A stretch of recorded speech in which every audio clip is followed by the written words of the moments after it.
Oh, dia mau share, Leti. dia mau share screen.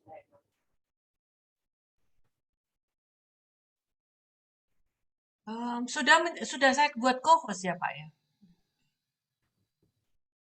Nggak bisa unmute ya, Pastor Michael. Nggak bisa unmute. Sistem mungkin nggak bisa unmute ya.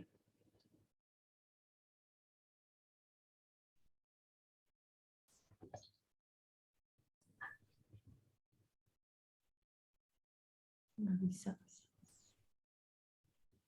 Cek. Jadi bukan yang ini, yang satunya yang Michael Christian.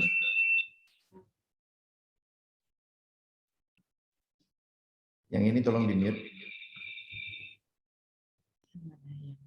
Novi ya. Yang Novi di mute, yang Michael Christian di on. Nah, oke, everyone. Nice to meet you semuanya. Senang sekali saya bisa ada di sini. Thank you Bu Afi yang saya sering lihat setiap minggu di gereja. Thank you untuk kepercayaannya juga untuk Ibu Indri Pardede. Saya sering dengar tentang Anda dari Pak Andi Setiawan. Shalom, Pastor. Shalom. Sering dengar hal yang baik dan luar biasa. Amen. It's an honor for me to be here. Thank you. I meet you. Ini adalah istri saya. Ya, saya mungkin perkenalkan dulu sebelum kita memulai dan kita berdoa. Tetapi sebelumnya saya mau memperkenalkan keluarga saya dulu ya. Ini adalah, bentar ya, kok nggak bisa ya? Oke. Nah, ini adalah keluarga saya. Saya punya 3 anak. Saya udah menikah 21 tahun. Menikah tahun 2001 ya. Anak saya yang pertama ada di Amerika, sekarang lagi sekolah, umur 19. Kemudian saya punya anak yang kedua, namanya Jonathan yang pertama, yang kedua Jedediah, dia umur 14 tahun, dan yang kecil Jane umur 9 tahun ya. Dan juga yang anjing kecil itu namanya Peanut. Sejak pandemi kami punya anjing kecil di rumah. Dan we really love traveling, tapi 7,5 tahun ini kami menggembalakan gereja yang namanya Gibeon Church, dan kami menjadi bagian juga dari sebuah movement yang namanya City to City Asia Pacific, yang bagian dari Redeemer City to City, Tim Keller ya. Itu adalah Church Planting Network, Gospel Center Network. Nah, saya kebetulan network leader untuk Indonesia. Jadi kita bersama dengan Pak Andi Setiawan juga, kita sedang sangat berusaha untuk membangun sebuah komunitas yang berpusat kepada Injil, di mana seringkali khotbah-khotbah itu banyak moralitas, legalistik, dan kita ingin supaya gereja Tuhan di Indonesia itu kembali kepada Injil yang merupakan kekuatan Allah. Karena kekuatan Allah bukan di mujizat, kekuatan Allah bahkan bukan di hal-hal yang non esensi, tetapi yang lebih lagi adalah Roma 1 ayat 16, Injil adalah kekuatan Allah. Nah, itulah sebabnya kami juga baru selesai, saya udah minta izin untuk mempromosikan juga, kita baru launching 2 minggu yang lalu buku yang kami tulis, ya saya tulis, Beyond the Miracles. Itu adalah makna di balik 7 mujizat Yesus yang ditulis di kitab Yohanes. Ya, kemarin baru book launch, kemarin sama Christopher Tapiheru sama Profesor Senjaya, dan yang menerbitkan adalah Perkantas. Kebetulan Perkantas ini dia bilang katanya saya adalah pendeta GBI pertama yang diterbitkan oleh mereka ya. Selama ini mereka menerbitkan hanya buku-buku reform ya. Dan luar biasa, ini sebuah breakthrough juga. Dan kalau Anda mau mendapatkannya, sudah bisa dapatkan di Tokopedia Gibeon Church Surabaya. Semua keuntungan dari penjualan buku ini akan disumbangkan, nggak satu peser pun masuk ke kantong saya. Semuanya akan disumbangkan untuk Gospel Center Movement di Indonesia melalui City to City Indonesia yang tadi saya sebutkan. Anda juga bisa dapatkan hampernya kalau mau ngasih gitu ya. Nanti saya kirim satu ya Bu ya, Bu Indri, saya kirim satu kepada Anda. Thank you. Dan juga Ayo kalau sister semuanya juga kita boleh baca ini ya. Sesuatu yang spesial ya. Thank you Pastor. Thank you so much ya. Sebelum kita masuk ke dalam khotbah kita hari ini, mari sama-sama kita berdoa bersama-sama. Bapa di dalam surga, kami mengucap syukur hari ini kami diberi kesempatan meskipun secara online, tapi kami berdoa biarlah melalui perangkat-perangkat gadget yang kami kami pegang, ada sebuah kekuatan Allah. Domba-dombamu mendengar suaramu. Biarlah hambamu semakin berkurang, hambamu dan istri semakin berkurang, dan engkau yang semakin bertambah. Dan suara gembala yang kami kumandangkan, dan setiap hati yang mendengar dapat ditransformasi. Di dalam nama Tuhan Yesus kami berdoa. Amin.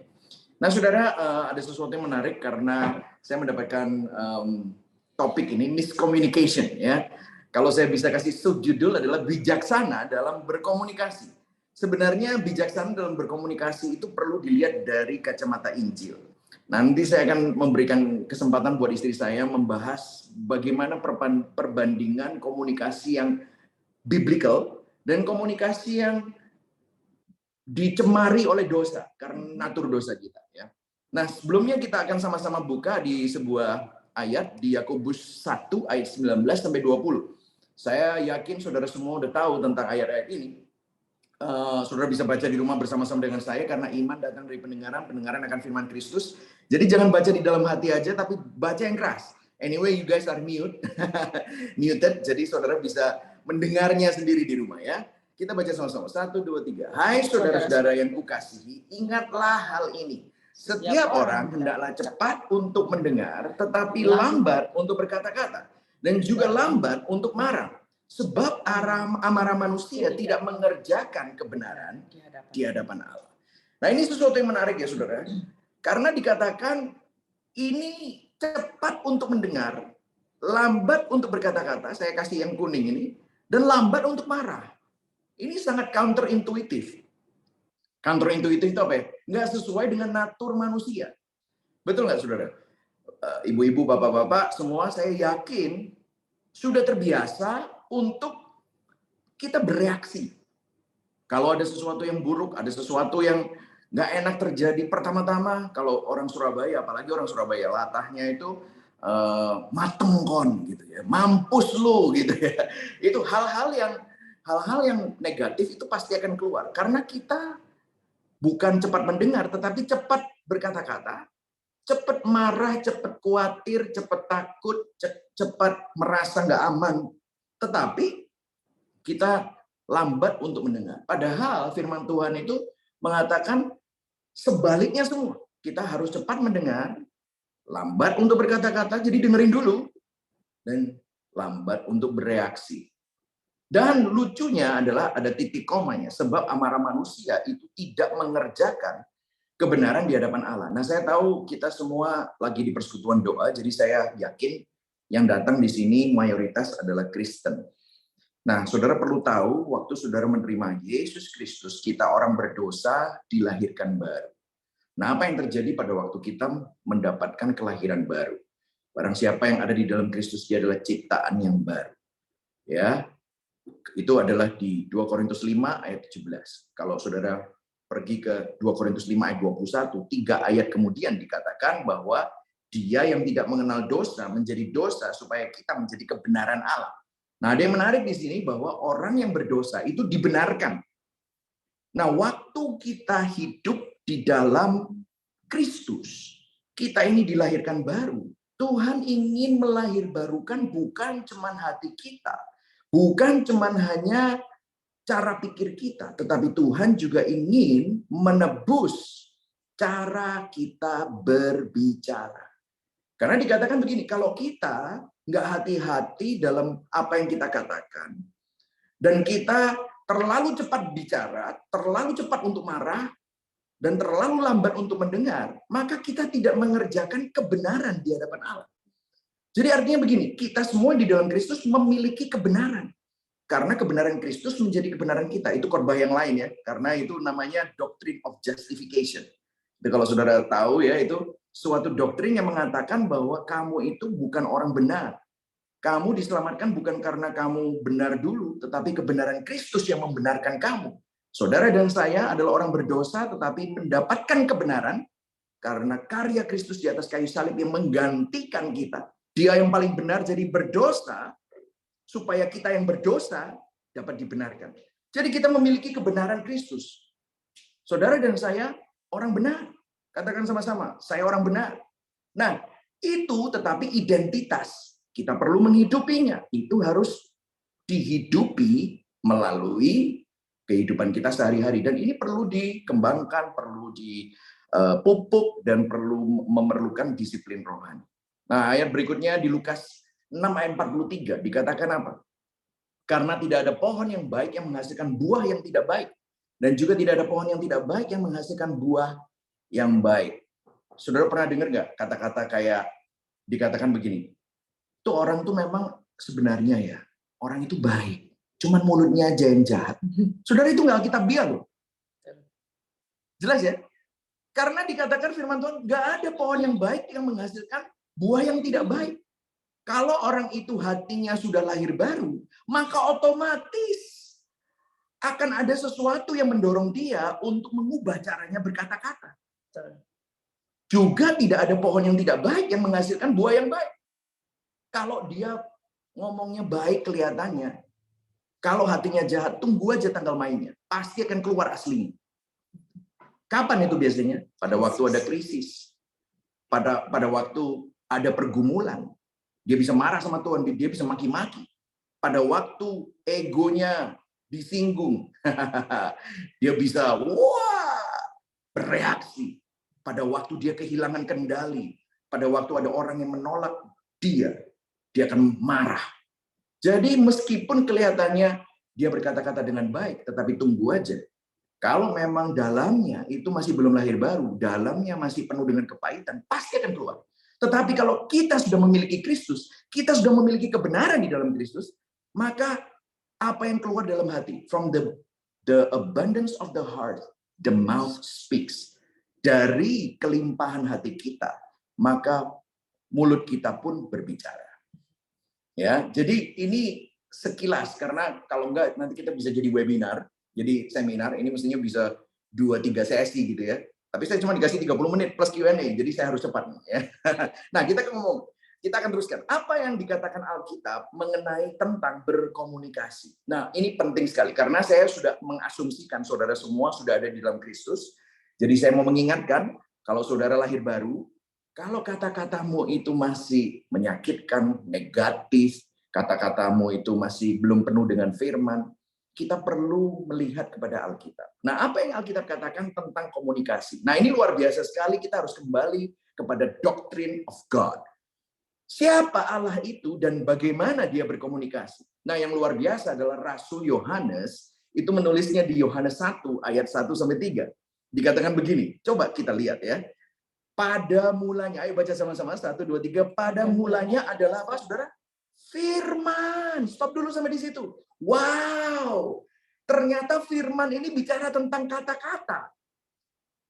Ini loh sebabnya kenapa kata-kata kita ini penting banget. Kalau saudara ada di dalam Kristus dan dipenuhi Allah, maka kata-kata kita ini mestinya penuh dengan firman. Pikiran kita ini yang direnungkan bukan drama Korea, bukan masalah kita, tetapi firman. Lihat, pada mulanya adalah firman. Terus ya, kita baca sama-sama. 1, 2, 3. Firman itu bersama-sama dengan Allah. Dan firman itu adalah Allah. Ia pada mulanya bersama-sama dengan Allah. Segala sesuatu dijadikan oleh Dia. Dan tanpa Dia, tidak ada sesuatu pun yang telah jadi dari segala yang telah dijadikan. Jadi saudara perlu tahu, Allah menjadikan dunia dan jagat raya dengan apa? Firman-Nya. Jadilah terang. Ya kan? Biarlah bumi mengeluarkan binatang-binatang yang merayap, melata, ya kan? Berkaki 4. Itu dengan firman-Nya. Dan bukan cuma hanya itu. Jadi Allah menjadikan bumi dan jagat raya, seluruh alam semesta dengan firman-Nya. Tetapi selain itu dikatakan di sini, firman itu bersama-sama dengan Allah dan firman itu adalah Allah. Kalau saudara baca Kejadian 1, marilah kita menjadikan manusia menurut gambar dan rupa kita. Allah itu waktu menciptakan manusia dibilang kita. Itu bicara tentang siapa? Allah Tritunggal. Allah Bapa, Allah Anak, dan Allah Roh Kudus. Makanya ini the doctrine of God. Ini adalah fondasi dari komunikasi. Sudah ada Allah Bapa, Allah Anak, dan Allah Roh Kudus. Itu sudah ada sejak kekekalan. Dan sudah berkomunikasi secara intim dari awal sampai akhir. Dan firman Tuhan dituliskan untuk mengkomunikasikan apa? Kasih Allah. Rencana penebusan Allah bagi umatnya, bagi saudara dan saya. Jadi kita adalah manusia yang tidak bisa tidak berkomunikasi. Kita makhluk sosial. Kita makhluk yang butuh diafirmasi dengan kata-kata. Diterima dengan kata-kata. Kita diciptakan sesuai dengan gambar Allah Tritunggal. Maka diciptakanlah laki-laki dan perempuan. Demikian juga dalam keluarga. Komunikasi adalah hal yang tidak bisa dielakkan. Kenapa? Keluarga adalah gambaran dari Allah Tritunggal. Allah Bapa, Allah Anak, Allah Roh Kudus. Ada 3 unitnya, satu hakikat. Mereka semua Allah, setara dalam hakikat keberhargaan, tetapi berbeda di dalam peran. Papa, mama, suami, istri, dan anak-anak. 3 unit, meskipun anaknya bisa 3, bisa 4, bisa 5. Tetapi mereka 3 unit. Kenapa? Mereka semua manusia, keberhargaannya sama. Tetapi perannya berbeda-beda. Wow, ternyata doktrin Tritunggal ada di dalam keluarga. Jadi waktu kita melihat keluarga, sekarang kita bisa melihat ini adalah gambaran Allah. Jadi waktu Allah melihat keluarga saudara, Allah melihat dirinya sendiri. Makanya dia senang dengan keluarga. Makanya dia sedih kalau keluarga itu cerai. Dia sedih kalau keluarga berantakan. Dia sedih kalau suami istri itu berantem. Suami istri tidak harmonis. Jadi itulah sebabnya saudara bisa lihat ya, komunikasi merupakan sesuatu yang Allah ciptakan dan Allah hargai, dan bahkan itu menunjukkan siapa dirinya. Dan gospel communication, godly communication, komunikasi yang saleh, komunikasi yang sesuai dengan firman adalah sarana utama untuk membangun keintiman dalam pernikahan, keharmonisan dalam hubungan, kehangatan dalam persahabatan. Dan saudara percaya atau tidak, saudara dan saya itu memiliki the power, kekuatan dengan kata-kata kita.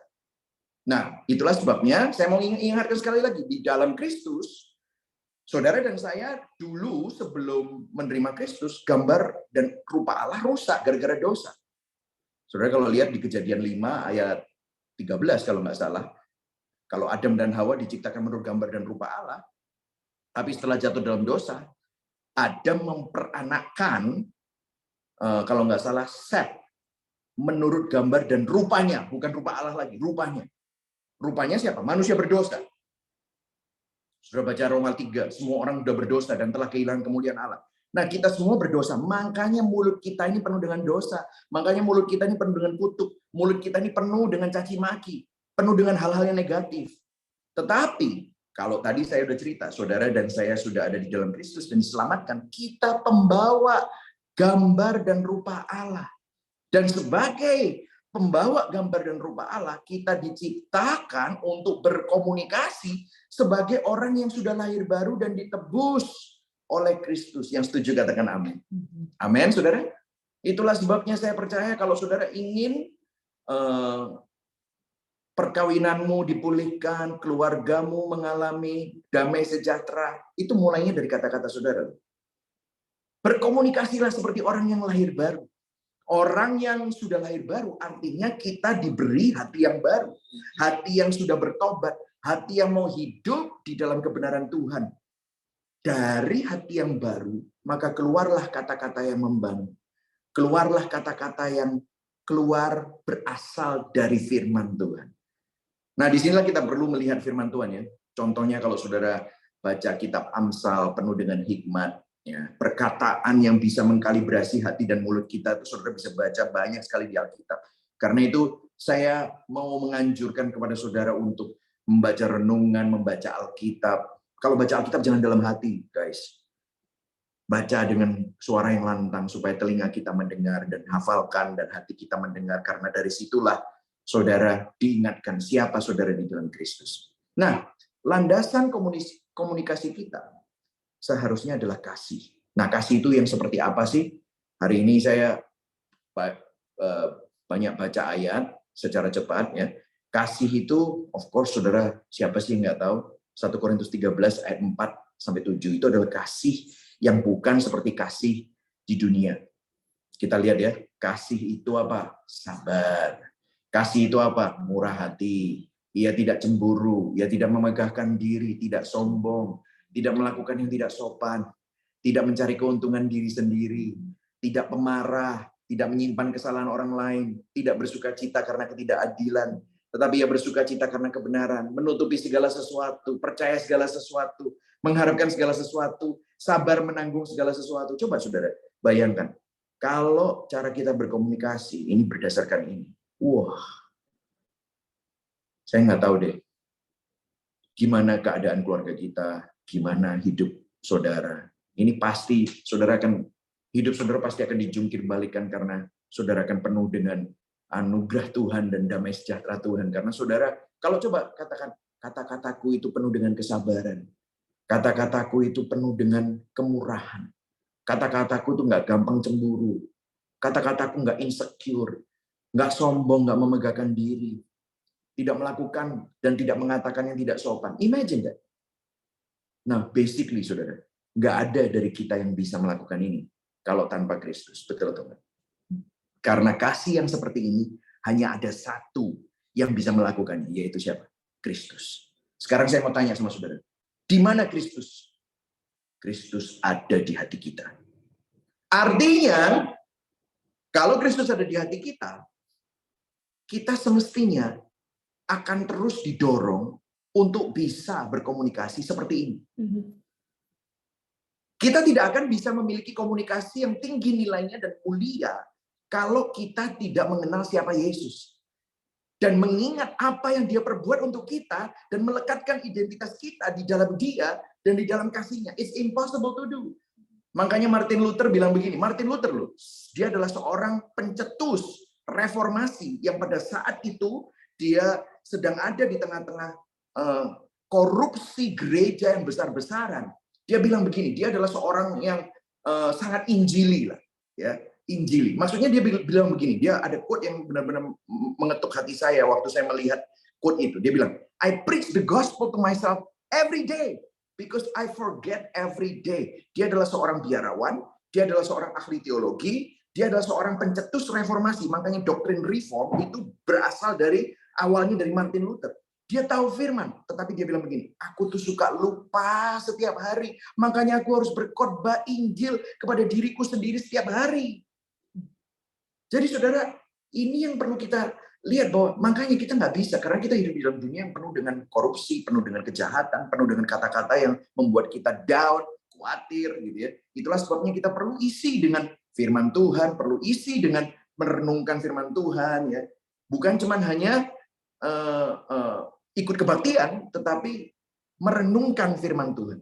Seharusnya orang yang sudah lahir baru akan mampu memiliki komunikasi yang berlandaskan kasih seperti yang kita baru baca ini. Karena kita telah mengalami kasih itu. Kasih seperti ini tidak hanya bisa dialami sekali saja waktu Anda terima Yesus pertama kali, tetapi setiap hari. Apakah salib Kristus masih berarti untuk situasi Anda hari ini? Apakah penebusannya masih memberikan arti kepada hidupmu? Apakah penebusannya masih memberikan arti akan finansialmu, keluargamu, cara membesarkan anakmu, hubunganmu dengan suamimu? Hanya orang yang sadar bahwa dia adalah orang yang diampuni dosanya setiap hari yang bisa mudah untuk mengampuni orang lain. Hanya orang yang sadar bahwa kita itu menerima anugerah setiap hari. Kita bisa memberikan anugerah kepada orang lain dan tidak merasa kita lebih hebat dari mereka. Bagaimana kita bisa lebih hebat? Wong kita adalah penerima anugerah. Kita secara aktif memaafkan yang lain dan menyalurkan kasih karunia karena seperti Kristus telah memberikan kasih karunia kepada saudara dan saya. Cinta yang aktif, kasih yang aktif ditunjukkan dalam kata-kata. Bukan cuma hanya tindakan. Pernah nggak? Ini kultur Asia ya. Waduh, gue nggak pinter berkata-kata, pastor. Saya nggak suka berkata-kata. Saya pokoknya tunjukin aja dengan tindakan. Saya mau kasih tahu ya, saudara. Itu nggak alkitabiah. Karena kalau Yesus datang tanpa ada nubuatan-nubuatan di Perjanjian Lama, tanpa ada penulisan hukum Taurat, tanpa ada bayangan-bayangan dari Perjanjian Lama yang menunjukkan siapa Kristus, yaitu Musa, surat para rasul, bukan surat para nabi, ya. Itu semua nggak akan bisa. Jadi kata-kata itu penting. Sama pentingnya dengan tindakan. Kata-kata kita mencerminkan apa yang sedang terjadi dalam hati kita. Masih ingat nggak? Tidak mungkin di dalam hati ini, kalau hatinya hati kita ini penuh dengan kebusukan yang keluar baik. Nggak mungkin. Kasih itu harus ditunjukkan tidak hanya melalui tindakan atau perkataan aja juga, ngomong doang. Dua-duanya perlu. Yesus menunjukkan kasihnya lewat tindakannya, pengorbanannya di atas kayu salib, tetapi dia juga memberikan firman-Nya, diberikan kepada kita. Supaya apa? Kita bisa mengenal isi hati Yesus. Coba bayangkan kalau nggak pernah ada itu semua. Maka firman-Nya itu juga jadinya nggak jelas kan? Nah, firman itu sama pentingnya dengan perbuatan. Ya, itu sebabnya suami dan istri juga seperti itu, sahabat juga seperti itu. Tindakan penting nggak penting, tetapi juga kata-kata perlu. Karena, nah ini saya masuk ke poin selanjutnya, melalui perkataan ada kekuatan untuk membunuh atau memberi hidup. Ya, ini alkitabiah sekali karena melalui perkataan kita itu ada kekuatannya. Saya nggak bilang kuasa karena ini harus hati-hati karena kalau kita ngomongin kuasa bisa-bisa masuk ke dalam kesesatan word of faith. Word of faith itu ya iman yang menciptakan. Sudah pernah dengar ya doktrin-doktrin seperti itu? Tahu nggak saudara bapak-bapak gereja kita sudah bilang bahwa itu adalah sesat dan bahkan itu nggak sesuai dengan alkitabiah. Iman yang menciptakan emangnya kita Tuhan? No, kita harus percaya kepada kedaulatan Allah. Kalau kita minta sesuatu, kalau Tuhan memberi atau tidak itu semua ada di dalam kedaulatannya, gitu ya saudara ya. Nah, tetapi melalui perkataan, apakah perkataan ada kekuatannya? Ada. Bisa membunuh, bisa menyemangati, bisa menyakiti. Saudara, pembunuhan bisa terjadi melalui perkataan. Ada anak yang bunuh diri gara-gara dibully oleh teman-temannya melalui perkataan. Ada seorang pacar yang bunuh diri gara-gara pacarnya menghina dia dan melecehkan dia dengan verbal abuse. Bunuh diri. Perang bisa dimulai melalui perkataan. Gara-gara rumor-rumor. Ini sekarang kita sedang menghadapi perang ya saudara ya. Di Rusia ya. Kita doakan. Tetapi melalui perkataan ada kekuatannya. Ini alkitabiah. Kenapa? Yakobus 3 ayat 9-10. Nanti kita akan masuk ke praktikal habis ini ya. Dengan lidah kita memuji Tuhan Bapa kita. Dengan lidah kita juga mengutuk manusia yang diciptakan menurut rupa Allah. Bayangkan.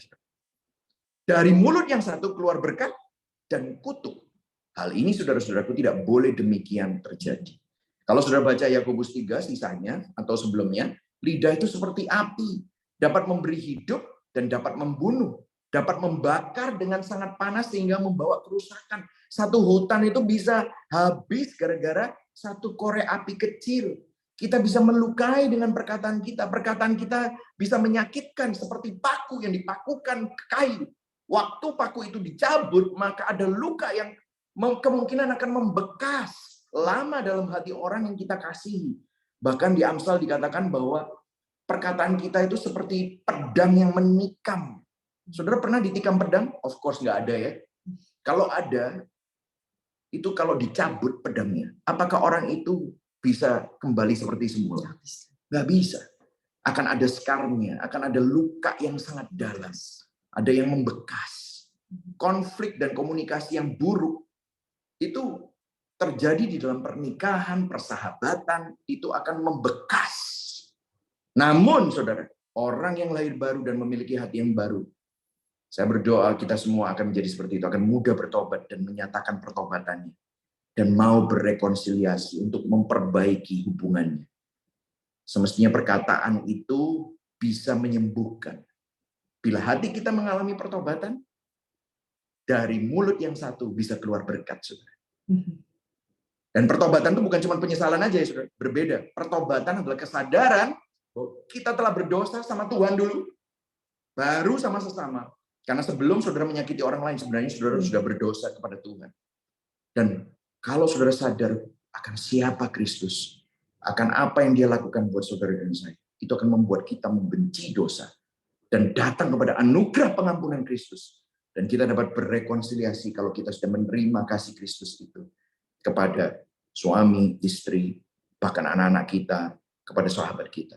Nanti saya akan kasih gospel connection-nya. Bagaimana saudara bisa mengampuni orang yang berkhianat kepada kita. Berat ya? Nanti kita akan belajar gimana caranya. Saudara, banyak orang bilang, waduh, pastor, saya udah terlambat. Anak-anak saya sudah pernah saya sakiti, pasangan saya sudah pernah saya sakiti. Saudara, di dalam Alkitab, di dalam Injil, itu tidak ada kata terlambat.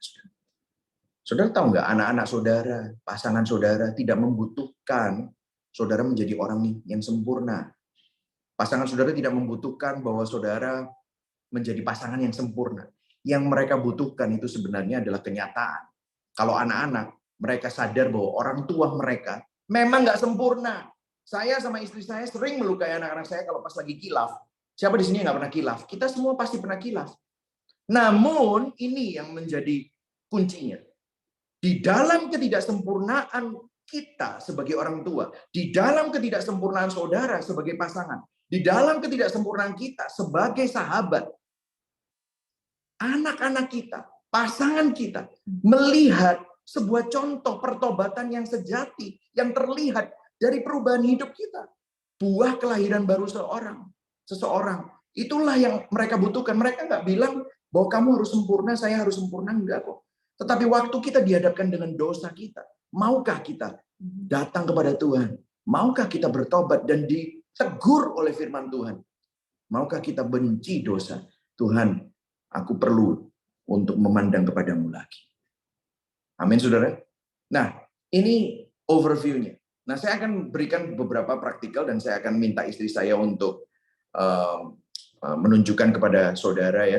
Ada perbandingan, beberapa contoh perbandingan komunikasi yang baik dan komunikasi yang buruk. Jadi perbandingan komunikasi yang berdosa dan yang godly. Dan pertanyaannya adalah ini, apakah komunikasi kita itu berpusat pada Injil atau tidak? Ya, saudara ya. Oke, saya berikan kepada istri saya. Jadi kadang-kadang orang bertanya ya, jadi gimana sih komunikasi itu? Yang buruk tuh seperti apa, yang baik itu seperti apa? Apa sih yang menjadi standarnya? Jadi nanti saya akan berikan kira-kira ada 6 perbandingan prinsip bagaimana berkomunikasi. Ini menunjukkan motivasi dalam kita berkomunikasi ya. Jadi ada komunikasi yang buruk. Yang buruk itu artinya didasari oleh keinginan hati yang berdosa. Dan juga ada komunikasi yang baik. Yang baik itu bukan cuma sekedar standar moral ya, tetapi saya percaya yang baik di sini adalah yang godly, yang saleh, yang sesuai dengan kebenaran firman Tuhan. Nah, ini adalah contoh-contoh komunikasi yang sesuai dengan Injil atau komunikasi yang menyimpang dari Injil. Yang pertama adalah kita mau berbicara tentang kebenaran. Nah, waktu saya menyebutkan poin-poin ini, kita bisa sama-sama sambil evaluasi diri kita sendiri-sendiri ya. Saya percaya kita perlu jujur di hadapan Tuhan saat kita itu berhadapan dengan kebenaran firman Tuhan. Nah, poin kebenaran. Kalau kita mengatakan kebenaran di dalam komunikasi kita, ada 2 hal. Yang pertama, apakah kita ingin selalu menjadi yang paling benar, atau kita suka melakukan kebenaran Tuhan? Jadi yang pertama itu didasari oleh keinginan hati yang berdosa, karena kalau orang Jawa bilang mau menangi dewe gitu ya, nggak mau kalah. Kalau misalnya ada pasangan dalam suami istri gitu ya, jangan saling nunjuk loh ya, jangan oh itu suamiku, oh itu istriku. Oke, ini bukan tentang kita menyalahkan orang lain atau pembelaan diri, tetapi ini adalah cerminan untuk diri kita sendiri. Karena saya percaya saat kita berhadapan dengan firman Tuhan yang harus berubah ya kita terlebih dahulu ya. Jadi orang yang kalau orang Jawa bilang mau menangi dewe itu biasanya suka kalau berargumentasi nggak mau kalah, gitu ya. Merasa paling benar. Ya cari alasan-alasan, pokoknya fakta-fakta supaya dalam berargumentasi misalnya especially suami istri gitu ya. Nah dalam hal ini nggak tahu yang istri atau yang suami ya, pokoknya ada salah satu atau dua-duanya nggak mau kalah gitu ya. Argue gitu ya. Pasti ada salah satu yang kalah, satunya terus akhirnya satunya yang menang. Nah, atau kalau kita didasarkan oleh Injil, artinya kita suka melakukan kebenaran. Nah, orang yang suka melakukan kebenaran itu karena sadar kita ini dibenarkan oleh Kristus. Semua tentang Yesus, bukan tentang kita. Kalau kebenaran kita itu kita sadar bahwa kita ini diberikan kebenaran itu oleh Yesus karena anugerah. Karena anugerah, bukan karena keagamawian kita, bukan, tetapi kita sadar bahwa Yesuslah yang mengampuni semua dosa kita, makanya kita adalah orang benar. Maka kita itu sadar kita nggak akan berusaha untuk menangi dewe gitu, karena kita tahu kita ini juga bukan orang yang benar gitu kalau tanpa Yesus gitu ya. Oke, yang next itu berinisiatif. Nah, apakah kita ini selalu reaktif? Reaktif ini artinya pasif dan tanpa pikir panjang, itu didasari oleh hati yang berdosa. Ataukah komunikasi kita itu lebih ke arah proaktif? Proaktif itu artinya aktif, meresponi dengan cara dipikirkan terlebih dahulu atau dicerna terlebih dahulu.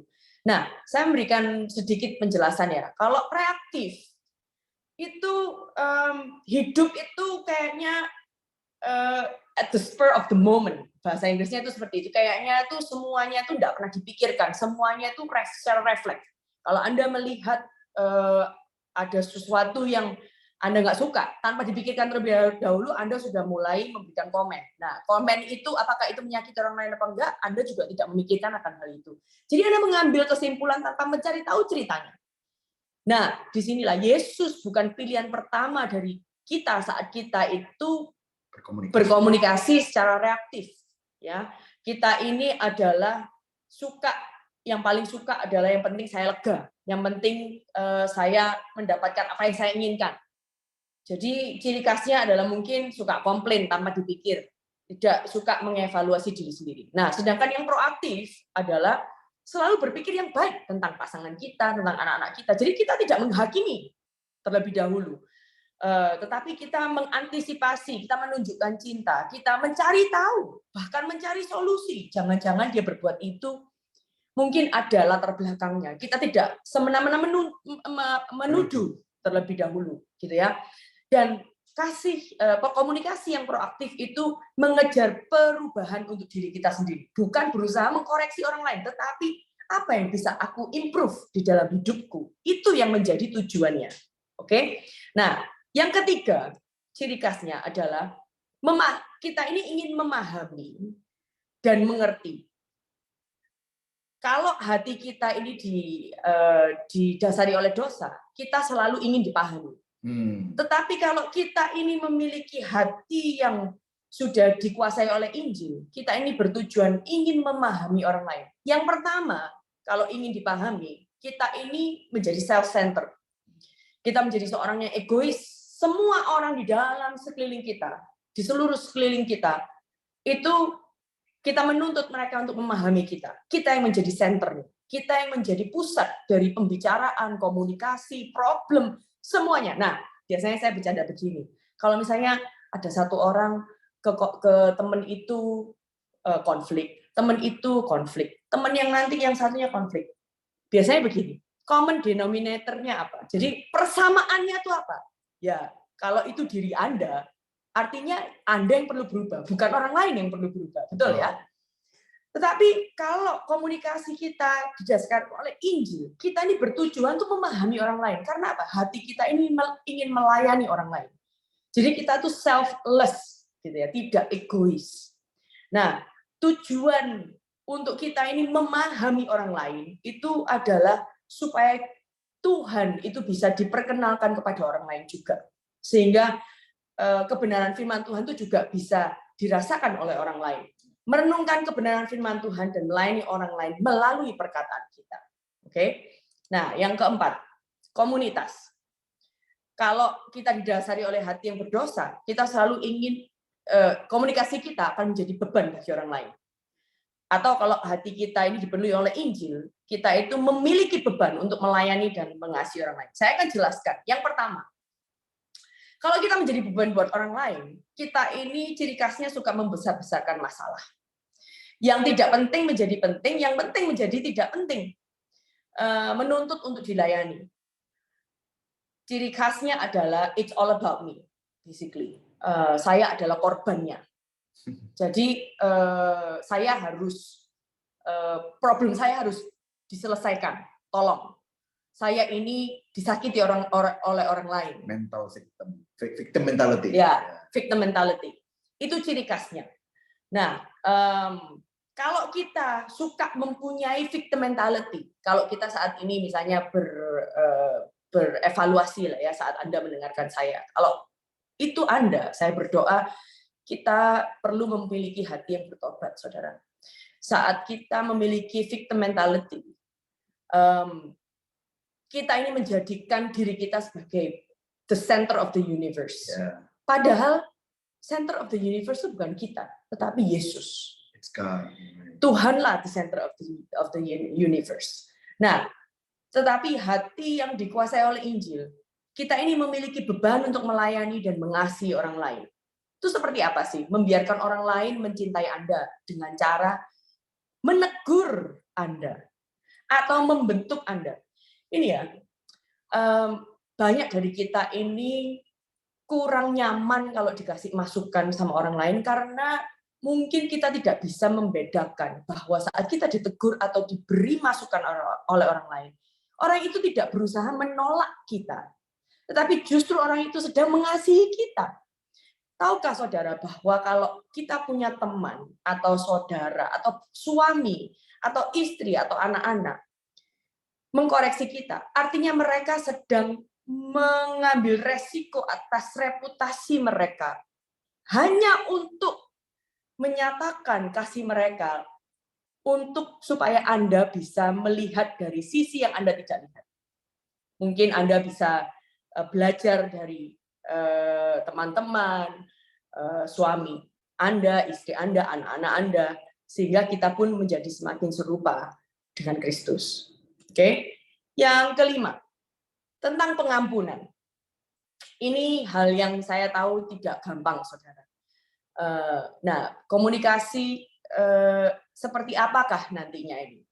Kalau hati kita dipenuhi oleh dosa, maka kita suka mengungkit dan menghidupkan peristiwa masa lalu. Ya. Atau kita mau memaafkan dan mengizinkan peristiwa masa lalu kita untuk disembuhkan. Nah, menghidupkan peristiwa masa lalu itu ada banyak hubungannya dengan kepahitan, berpegang dengan rasa sakit dan sakit hati, tidak bisa mengampuni. Kadang-kadang lucu ya, orang tuh gini. Kita tuh menyimpan kepahitan, berpikir bahwa kita sedang menghukum orang yang menyakiti kita di dalam hati kita. Tahukah saudara, bahwa yang dihukum itu adalah saudara sendiri. Orang yang sedang saudara benci di dalam hati Anda, itu nggak kerasa, saudara. Nggak merasakan apa-apa, dan mereka itu nyaman-nyaman aja menghidupi kehidupannya. Tetapi yang tersiksa siapa? Ya kita yang menyimpan amarah, yang nggak bisa memberikan pengampunan, yang tidak bisa melepaskan, yang selalu mengungkit-ungkit. Kita lah yang disiksa. Itulah yang dosa lakukan kepada kita. Dia ingin menghancurkan kita. Dosa itu ingin membawa kita terus terpuruk. Tetapi saat kita mau memaafkan dan mengizinkan peristiwa masa lalu untuk disembuhkan, saya percaya kita bisa melakukan hal itu bukan dengan kekuatan kita, saudara. Tetapi orang yang sadar bahwa kita pun diampuni dosanya yang sangat besar, dosa kita itu besar. Tetapi Tuhan Yesus mengampuni kita, maka kita pun bisa menyalurkan pengampunan kepada orang lain, bahkan orang yang menyakiti kita, dengan hati yang plong gitu ya. Orang yang tidak bisa mengampuni itu nggak sadar bahwa dosanya juga banyak di hadapan Tuhan. Betul. Mereka lupa bahwa orang yang mereka geram itu, mereka anggap berdosa sama dia, padahal dia juga berdosa sama Tuhan. Ya, anyway, terus. Oke. Yang kemudian kerendahan hati. Apakah dalam komunikasi kita tuh mempermalukan atau merendahkan orang lain, ataukah kita menunjukkan kerendahan hati? 1 Petrus 5 ayat 5 berkata, dan kamu semua rendahkanlah dirimu seorang terhadap yang lain. Seorang terhadap yang lain. Artinya ada suatu akuntabilitas, ya. Sebab Allah menentang orang yang congkak, tetapi mengasihi orang yang rendah hati. Give grace to the humble. Saya percaya kita semua tahu lah ya ayat-ayat ini. Nah, contohnya atau penjelasannya, bagaimana sih kita ini mempermalukan atau merendahkan orang lain melalui perkataan kita. Nah, kita sering mengkritik atau menyerang karakter orang tersebut, menyerang identitas orang tersebut dengan tujuan untuk merendahkan, menganggap remeh suami kita, anak kita, istri kita, Sahabat. kadang juga dengan mengintimidasi mereka supaya mereka itu kelihatannya mereka itu tidak mempunyai nilai. Itu adalah komunikasi yang sombong sekali, tidak didasari oleh kerendahan hati. Atau saat hati kita itu kalau dikuasai oleh gospel, oleh Injil, maka kita ini ingin selalu untuk dikoreksi. Kita ini mempunyai rasa hormat kepada Tuhan. Karena kita sadar, orang yang sedang berkomunikasi dengan kita, itu juga adalah ciptaan Tuhan. Kalau kita merendahkan, mempermalukan orang di sekitar kita, kita ini sedang menghina ciptaan Tuhan yang lain juga. Iya. Nah, seperti apa sih komunikasi yang mempermalukan? Saya akan kembali lagi ya, saya ada note yang kelewatan. Yang mempermalukan atau merendahkan itu contohnya seperti kayak non-verbal. Jadi komunikasi itu bukan cuma hanya secara verbal, tapi juga non-verbal. Example-nya gitu ya. Kadang-kadang saya sama istri saya gitu ya. Kalau misalnya istri saya udah mulai apa gitu yang silly gitu, saya langsung roll eyes. Here we go again gitu. Terus habis itu, kamu kenapa? Terus aku bilang, aku nggak ngomong apa-apa. Ya memang aku nggak ngomong apa-apa, tetapi melalui non-verbal ini saya menunjukkan meremehkan istri saya. Merendahkan. Atau misalnya gini, ya gitu ya sudah ya. Atau mendesah, ya itu mendesah. Atau gitu. Ya. Postur tiba-tiba bungkuk gitu ya. Itu menunjukkan bahwa kita nih sebenarnya sedang meremehkan atau merendahkan orang yang lawan bicara kita. Mungkin pasangan kita, sahabat kita, anak kita, atau orang tua kita.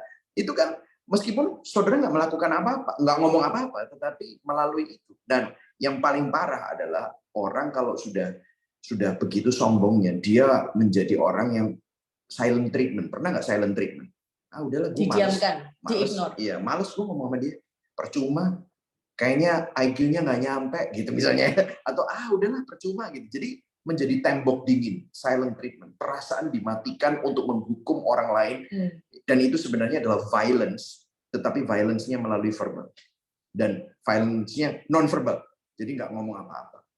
Jadi ini adalah beberapa contoh yang bisa kita lihat melalui ini. Sebenarnya masih banyak, tapi saya nggak punya waktu. Tetapi pertanyaannya kan begini. Can we do it? Can we do this? Bisa nggak sih kita melakukan ini? Mungkin saudara kalau saya ceritain ini semua, saudara udah tahu sih. Karena sebenarnya saudara udah tahu mestinya kita tuh nggak boleh ngomong kasar, merendahkan, nggak boleh. Dan bahkan tadi kita bilang ya, tidak ada pohon yang baik yang menghasilkan buah yang tidak baik, dan juga tidak ada pohon yang tidak baik yang menghasilkan buah yang baik.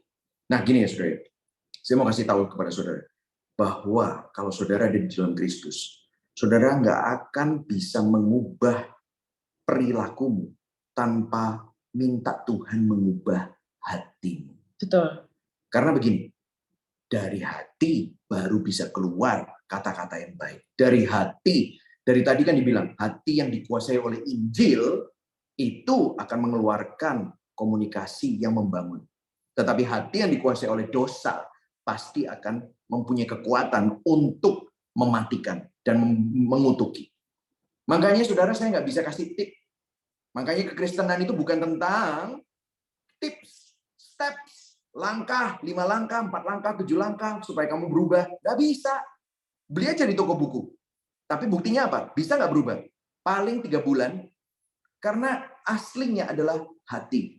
Kita nggak bisa melakukan pelarian. Nih saya mau kasih sebuah quote ya, yang saya ambil dari beberapa khotbah yang lalu. Kekristenan bukan tentang pelarian, melainkan pendampingan dan pemampuan. Tuhan mendampingi saudara dan Tuhan memampukan saudara. Saya akan tutup dengan ini. Kalau tadi kita lihat ya, ada 6 hal itu: kebenaran, inisiatif, memahami atau mengerti, komunitas, pengampunan, kerendahan hati. Tadi udah dijelasin ya sama si Novi ya semuanya. Dengarkan saya. Kalau kamu mau berubah, saya mau berubah, kita semua mau berubah. Nggak bisa enggak, kita cuma hanya bisa lihat Yesus. Kok bisa pastor? Dengarkan saya. Kita sering mau menang sendiri ya. Kita sering nggak berinisiatif, pasif. Kita sering ingin dipahami, egois. Kita suka jadi beban buat orang lain, susah mengampuni, sombong. Ya. Dengarkan saya. Siapa Kristus itu? Dia adalah pencipta langit dan bumi. Dia adalah yang paling benar. Dia adalah sang kebenaran. Apa yang dia lakukan? Sang kebenaran menjadi dosa. Supaya saudara dan saya yang berdosa jadi benar. Inisiatifnya, sang pencipta langit dan bumi. Dia yang mestinya kita hampiri. Malah dia yang berinisiatif untuk menghampiri kita. Sang pencipta langit dan bumi yang semestinya kita kenal dia. Dia datang untuk memahami dan mengerti kita. Di Ibrani pasal 4 dikatakan, imam besar yang kita miliki yaitu Yesus Kristus adalah imam besar yang mengerti semua pergumulan kita. Kenapa dia bisa mengerti? Dia pernah kelaparan. Dia pernah dikhianati. Dia pernah dimaki-maki. Dia pernah dituduh fitnah. Dia pernah dicobai. Dia pernah sendirian. Dia pernah homeless, nggak punya rumah. Dia mengerti dan memahami. Dia sendirian di atas kayu salib, dikhianati, disangkal, ditinggalkan sendirian. Di bawah salib, nggak ada murid-muridnya yang bilang mau mati buat dia. Petrus menyangkali dia 3 kali, Yudas mengkhianati dia. Semua 11 muridnya gone, cuman ada Yohanes sama ibunya saja. Dia terpisah dari Bapa. Dia mengalami silent treatment dari Bapa. Waktu dia berkata, Eloi, Eloi, lama sabachthani. Dia berteriak untuk menggantikan kita, menyelamatkan kita, menanggung dosa kita, menjadi substitusi bagi kita. Kenapa Yesus harus mengalami itu semua? Mengapa dia harus ditinggalkan Bapa? Kenapa dia harus mengalami silent treatment? Seakan-akan, Bapa, engkau nggak dengar ya doaku. Saudara tahu, supaya saudara dan saya yang percaya Kristus tidak pernah sedetik pun saudara ditinggalkan oleh Bapa. Dia ditinggalkan. Yesus seakan-akan dibiarkan oleh Bapa untuk mengalami salib supaya saudara dan saya tidak pernah sedetik pun dibiarkan oleh Bapa. Itulah yang Yesus lakukan buat saudara dan saya. Dan bukan cuma hanya itu. Waktu Yesus mati, dia menang atas maut. Dia naik ke surga. Dia kirim Roh Kudusnya. Dan melalui Roh Kudusnya, dia bilang, Immanuel. Dia mendampingi saudara. Saya nggak tahu apa yang sedang saudara hadapi saat ini. Mungkin saat ini saudara kecewa sama suami. Saudara dikhianati oleh sahabat. Mungkin saudara dan saya saat ini sedang kecewa dengan Tuhan bahkan. Ingat. Yesus melakukan semuanya itu. Kenapa dia nggak cuma hanya mati? Dia harus disiksa. Dia harus merasakan semua yang dia alami itu. Supaya kita nggak bisa bilang gini, Tuhan kok nggak mengerti apa yang aku rasakan. No.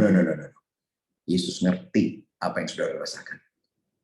Karena itu hari ini, kalau saudara mau berubah, pandang sang firman. The Word. Karena dia mendampingi saudara melalui Roh Kudusnya. Pandang hanya kepadanya. Renungkan firman. Saya yakin dari dalam keluar hatimu akan dirubah. Sehingga kata-katamu akan juga berubah. Mari sama-sama kita berdoa. Bapa di dalam surga, kami mengucap syukur hari ini kami bisa merenungkan firman-Mu yang sedikit tetapi powerful. Saya yakin Tuhan. Biarlah Injil yang merupakan kekuatan Allah ini mengubah hati kami dari dalam keluar. Kami nggak mau modifikasi perilaku, tetapi kami mau transformasi hati terjadi. Kristus, kami serahkan, hamba-Mu berhenti berbicara, tapi biarlah Injil terus terngiang-ngiang dan mengubah hati kami. Di dalam nama Bapa, Putra, dan Roh Kudus, dalam nama Tuhan Yesus kami berdoa. Amin. Terima kasih saudara semua. Maaf, ini waktunya kepanjangan ya. Terima kasih Pastor Michael. Baik, kita batasi 1 pertanyaan ya, karena waktunya udah lewat. Pertanyaannya yaitu, bila sudah terlanjur berkata-kata kutuk, bagaimana cara mematahkan atau memutuskan kutuk itu? Nah, banyak orang berpikir ini doktrin gini ya, saudara. Kita selalu berpikir bahwa kata-kata kita yang mengutuki itu akan mengutuki orang tersebut selama-lamanya. Nah, tahukah saudara, waktu saudara dan saya ada di dalam Yesus Kristus, sebenarnya kutuk dosa itu sudah dipatahkan. Kita tidak lagi ada di bawah kutuk. Nah, ada yang bilang, tapi waktu aku mengutuki anakku, ya itu disitulah kita minta Tuhan memulihkan dan kita minta supaya ada kesembuhan oleh anugerah Tuhan.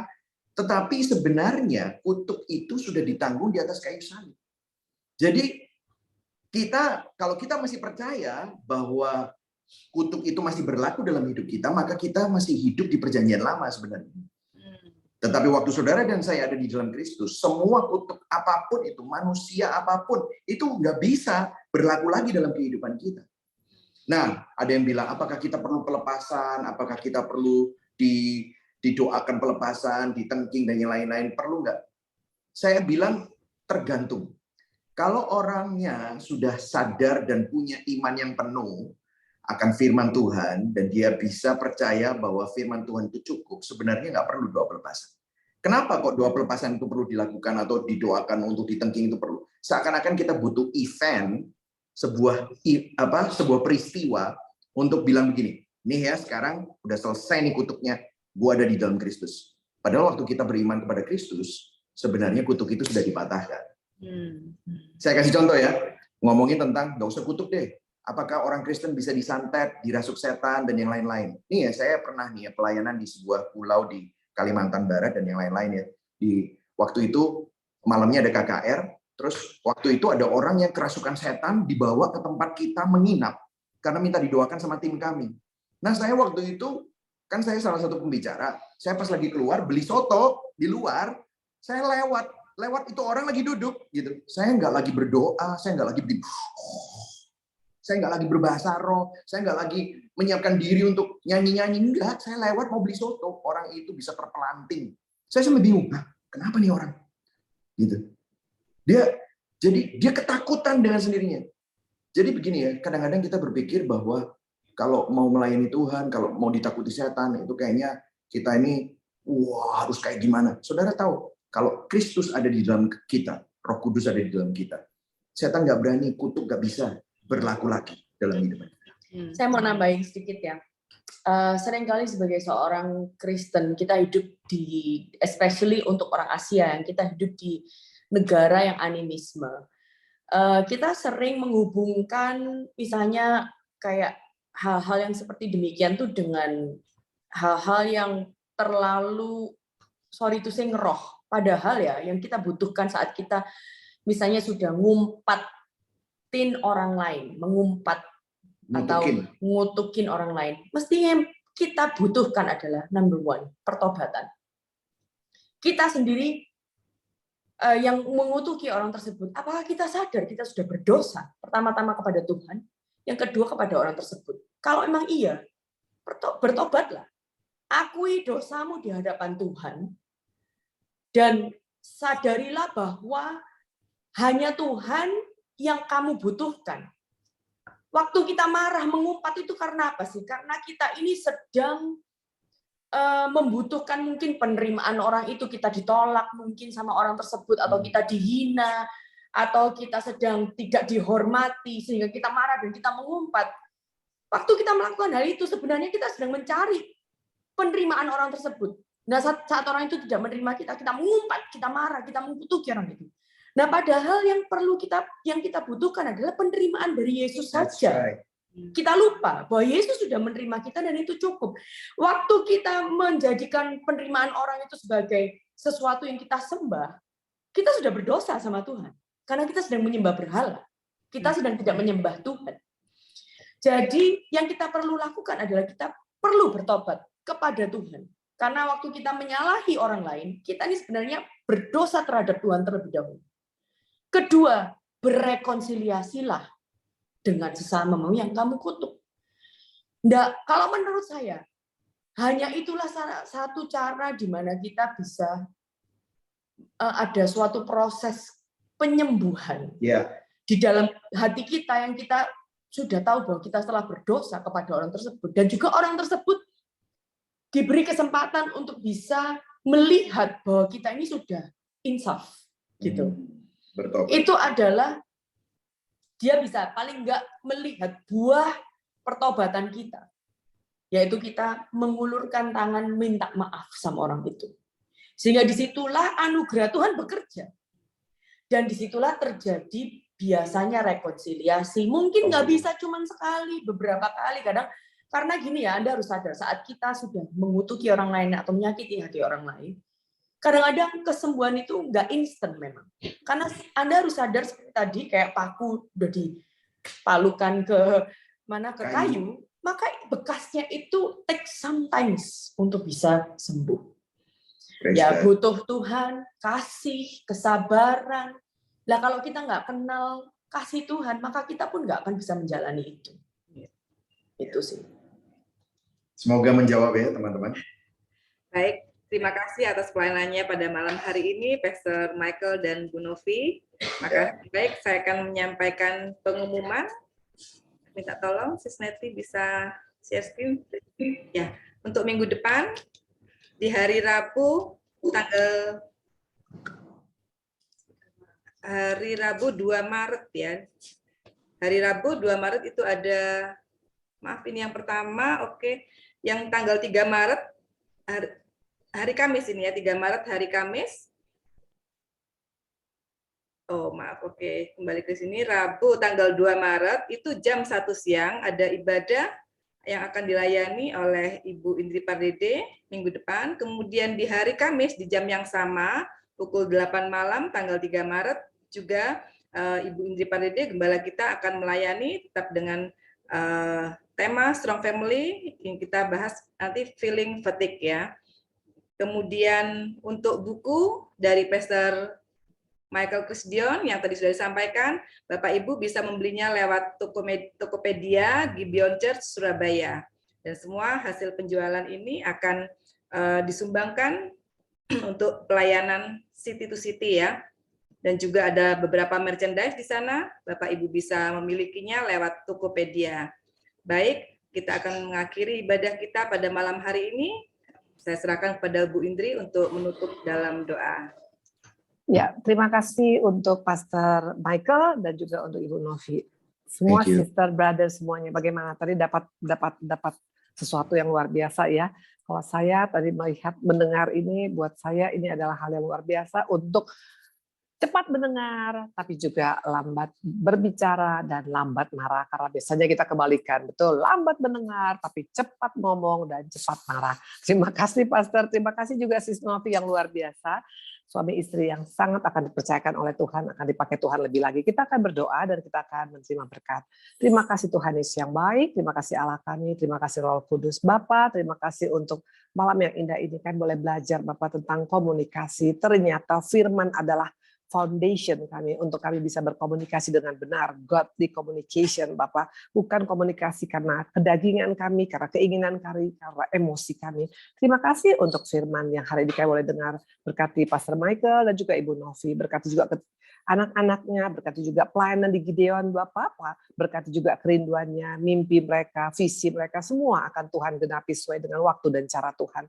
Terima kasih juga untuk anak-anakku yang hadir pada saat ini Bapak, kami percaya kami semua betul-betul diberkati dan kami mau praktekkan Bapak, karena kami tahu dengan kekuatan kami tidak akan mungkin kami bisa lakukan, tapi dengan pertolongan Roh Kudus, dengan kasih karunia kami bisa melakukannya, mampukan kami ya Allah. Terima kasih Yesus kami. Sahabat-sahabat kami yang terkasih, mari kita mengangkat tangan, kita akan beri berkat daripada Tuhan. Biar kasih daripada Allah Bapa, cinta daripada Tuhan Yesus, persekutuan yang manis daripada Roh Kudus menyertai kita sekarang sampai Maranatha, sampai kedatangan Tuhan yang kedua kali, yang sudah diberkati dan pasti menjadi berkat. Sama-sama kita katakan, amin.